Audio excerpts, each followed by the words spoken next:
नमस्कार। इस ब्रीफिंग में शामिल होने के लिए आप सभी का धन्यवाद।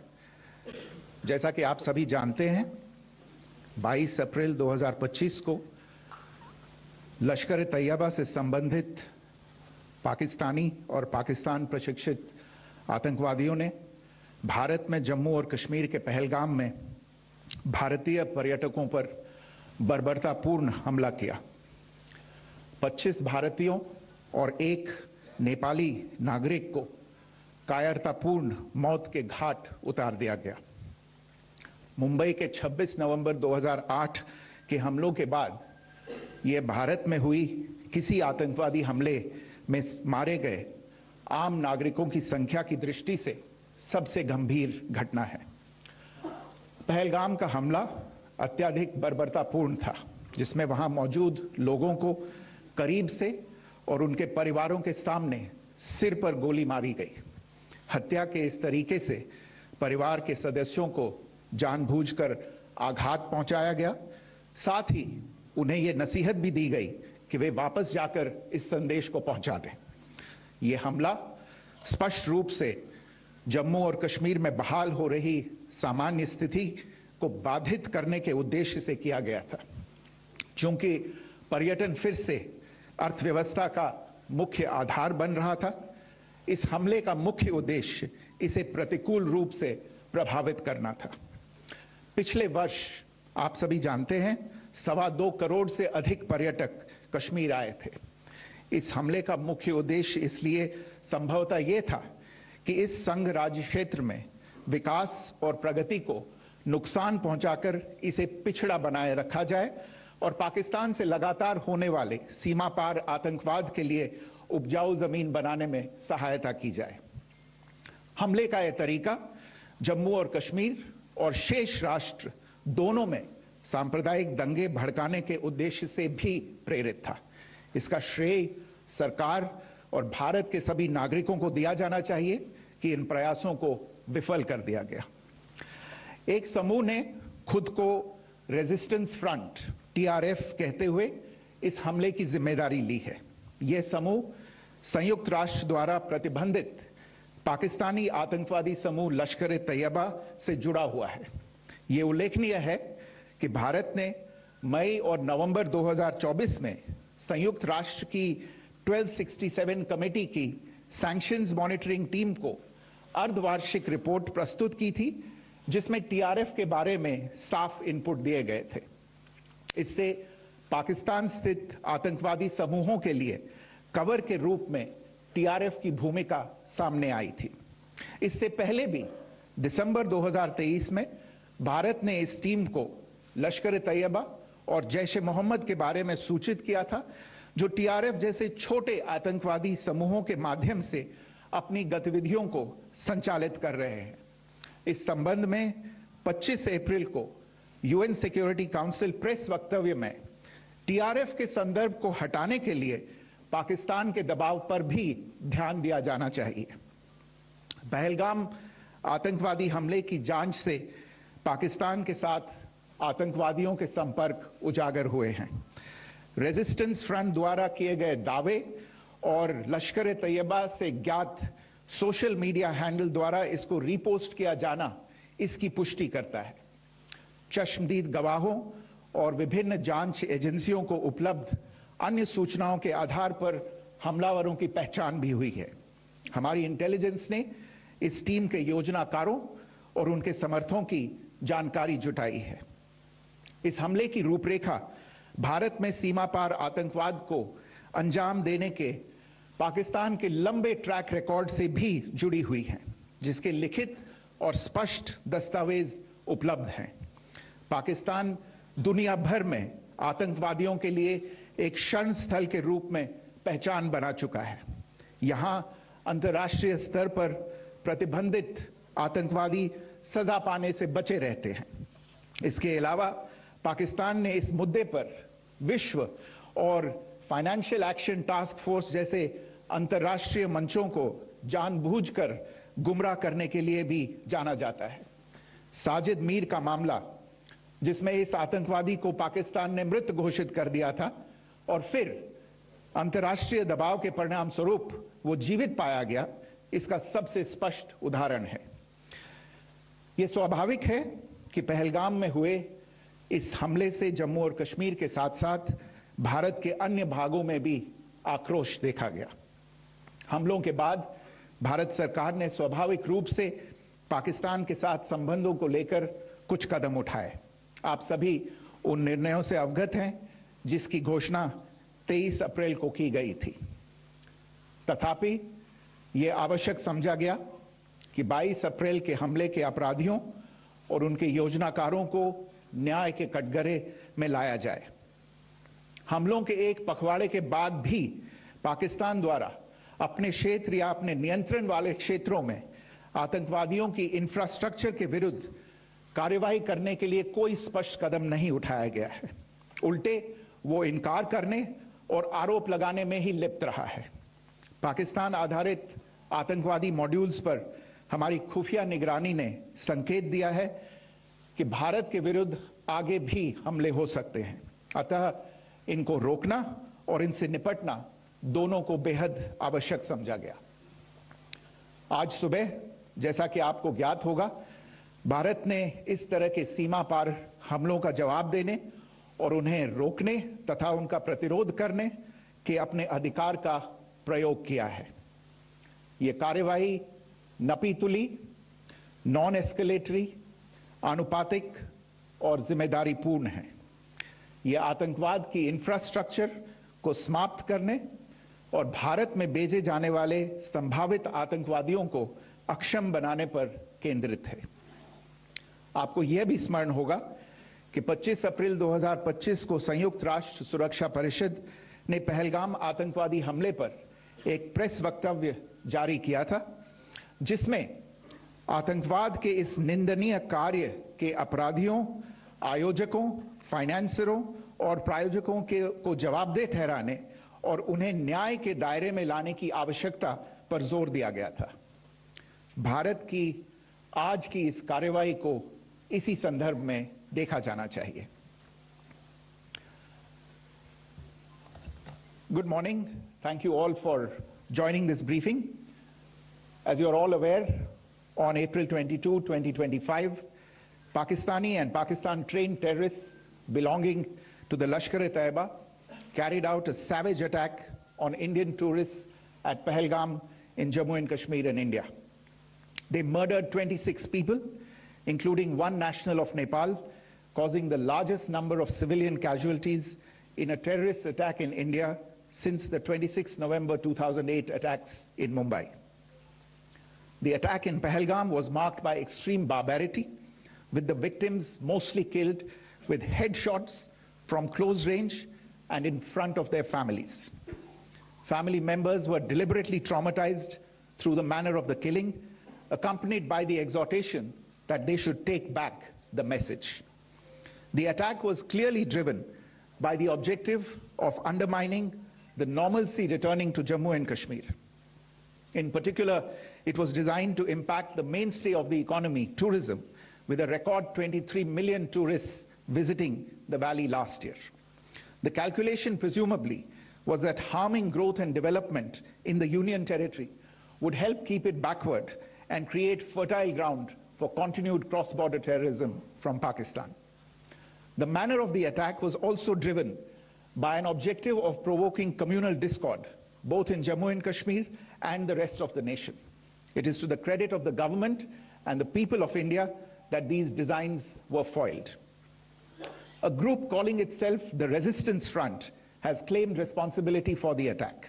This group is a front for the UN-proscribed Pakistani terrorist group Lashkar-e-Taiba. It is notable that India had given inputs about the TRF in the half-yearly report to the monitoring team of the UN's 1267 Sanctions Committee in May and November 2024, bringing out its role as a cover for Pakistan-based terrorist groups. Earlier too, in December 2023, India had informed the monitoring team about Lashkar and Jaish-e-Mohammed operating through small terror groups such as the TRF.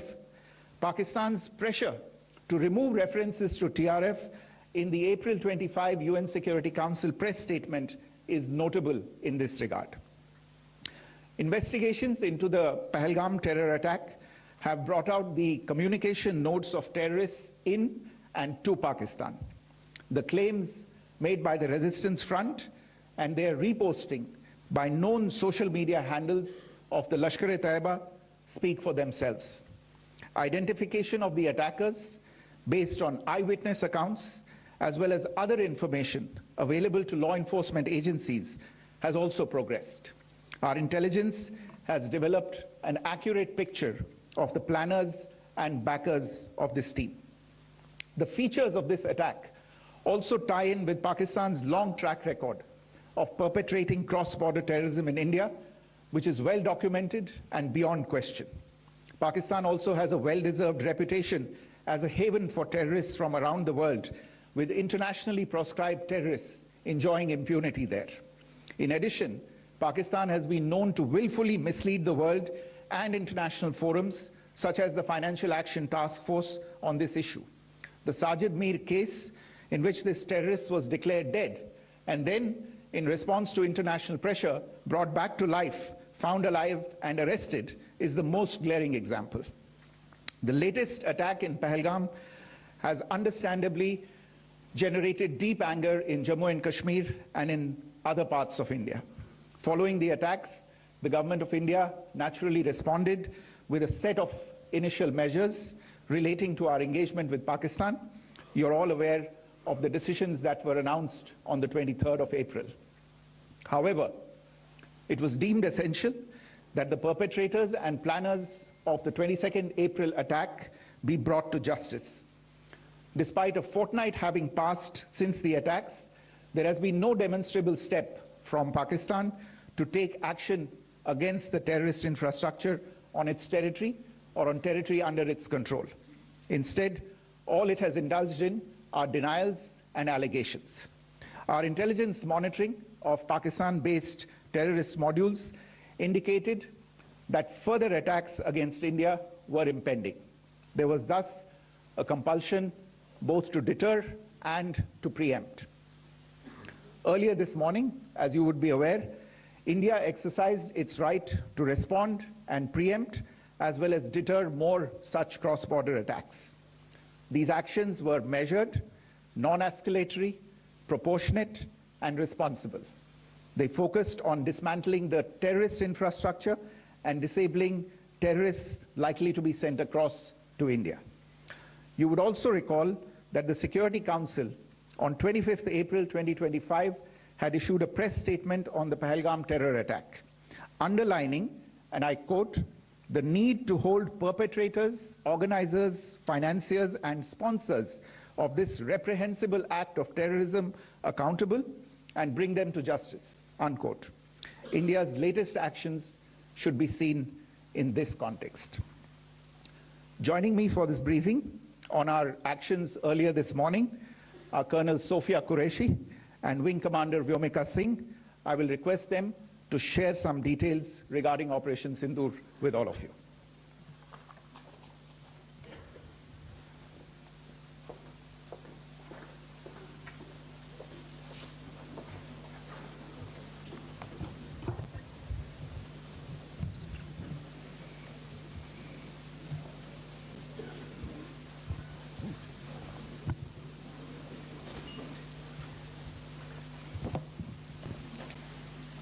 सुप्रभात देवियों और सज्जनों, मैं colonel Sophia Qureshi और मेरे साथ wing commander Vyomika Singh आज आपको 6 से 7 मई 2025 की रात 1:05 से 1:30 बजे के बीच भारतीय सशस्त्र बलों द्वारा अंजाम दिए गए ऑपरेशन सिंदूर के बारे में जानकारी देंगे।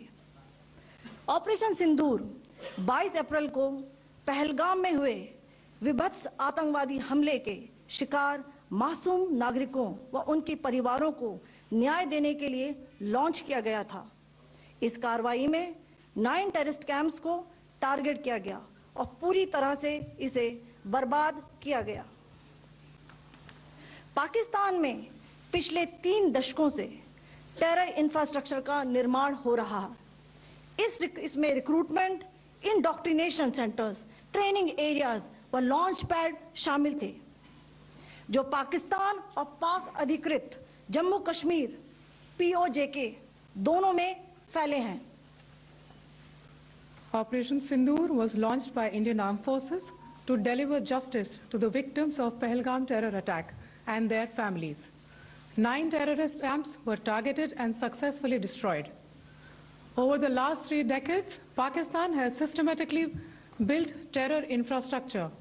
It is a complex web of recruitment and indoctrination centers, training areas for initial and refresher courses, and launch pads for handlers. These camps are located both in Pakistan as well as Pakistan-occupied Jammu and Kashmir areas. Some of the well-known training camps are located, as you can see on the screen. They are distributed from Sawai Nala in the north, counting to approximately 21, ending at Bhagalpur to the south.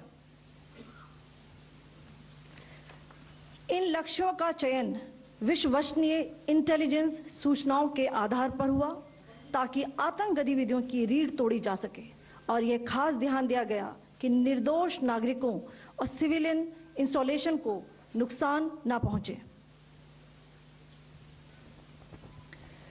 The selection of these targets for Operation Sindoor was based on credible intelligence inputs and role of these facilities in perpetrating the terror activities. The locations were so selected to avoid damage to civilian infrastructures and loss of any civilian lives. This was done with due diligence, and the camps selected for targeting and their engagement will now be shown to you one by one. POJK के targets मैं आपको बताना चाहूंगी। सबसे पहले सवाई नाला camp Muzaffarabad, जो कि POJK के लाइन ऑफ कंट्रोल से 30 किलोमीटर दूर है।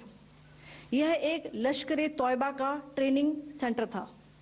20 अक्टूबर 2024 सोनमर्ग, 24 अक्टूबर 24 गुलमर्ग, 22 अप्रैल 2025 पहलगाम, इन हमलों के आतंकियों ने यहीं से प्रशिक्षण लिया था। सैयदना बिलाल कैंप मुजफ्फराबाद, यह एक जैश ए मोहम्मद का स्टेजिंग एरिया है। यह हथियार, विस्फोटक और जंगल सर्वाइवल ट्रेनिंग का केंद्र भी था। गुलपुर कैंप कोटली, यह LOC से 30 किलोमीटर दूर था। लश्कर तौयबा का बेस था, जो रजौरी पुंछ में सक्रिय था।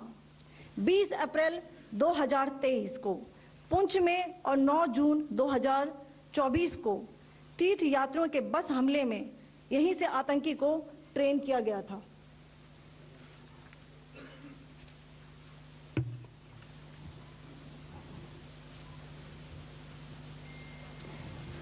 बरनाला कैंप भिंबर, ये LOC से 9 किलोमीटर दूर है।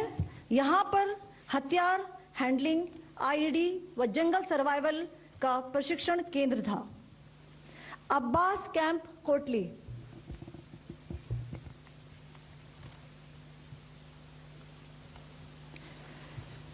यह LOC से 13 किलोमीटर दूर है। लश्कर तौयबा का फिदाइन यहां तैयार होता था। इसकी कैपेसिटी 15 टेररिस्ट को ट्रेन करने की थी।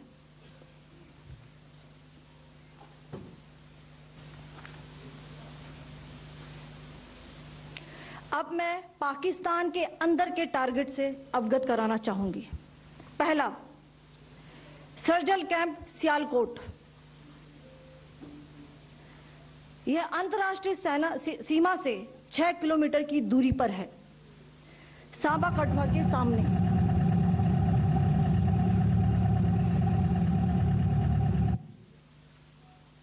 मार्च 2025 में जम्मू एंड कश्मीर पुलिस के 4 जवानों को की जो हत्या की गई थी, उन आतंकवादियों को इसी जगह पर ट्रेन किया गया था।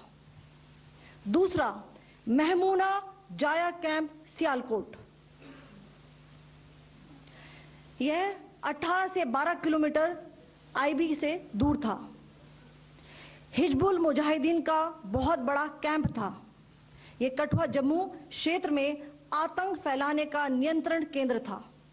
पठानकोट एयरफोर्स बेस पर किया गया हमला भी इसी कैंप से प्लान और डायरेक्ट किया गया था। मरकज ताइबा मुरीद के, यह आईबी से 18 से 25 किलोमीटर दूरी पर है। 2008 के मुंबई हमले के आतंकी भी यहीं से प्रशिक्षित हुए थे। टारगेट 10 हुआ, एंक्लोजर सेम ही है, 7 it is hit the target. हाँ हाँ।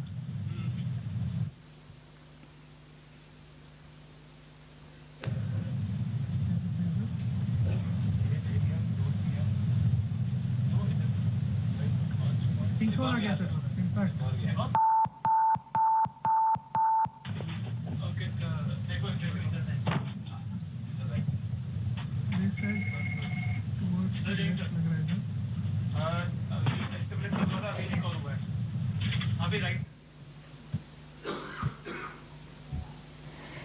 मरकज सुभान अल्लाह भावलपुर, ये इंटरनेशनल बाउंड्री से 100 किलोमीटर दूर है। जैश ए मोहम्मद का मुख्यालय था। यहां पर रिक्रूटमेंट, ट्रेनिंग व इंडॉक्ट्रिनेशन का केंद्र भी था। शीर्ष आतंकी अक्सर यहां आते थे। मैं आप सबको बताना चाहती हूं कि किसी भी सैन्य ठिकाने का निशाना नहीं बनाया गया और अभी तक किसी तरह की नागरिक क्षति की रिपोर्ट नहीं है। धन्यवाद। जय Hind. The strike on the terror camps were undertaken through precision capability, as shown to you. A niche technology weapons with careful selection of warheads was ensured so that there will be no collateral damage. The point of impact in each of the target was a specific building or a group of buildings. All the targets were neutralized with clinical efficiency, and the results reiterate the professionalism of the Indian Armed Forces in the planning and execution of their operations. No military establishments were targeted. India has demonstrated considerable restraint in its response. However, it must be said that the Indian Armed Forces are fully prepared to respond to Pakistani misadventures, if any, that will escalate the situation. Jai Hind, and thank you very much. Ladies and gentlemen, friends in the media, I ask your indulgence today in view of the fact that this is still an evolving situation. We will therefore not be able to take questions and answers today, but we will come back for more updates and more briefings shortly. Thank you all very much for joining us this morning. Thank you. Jai Hind.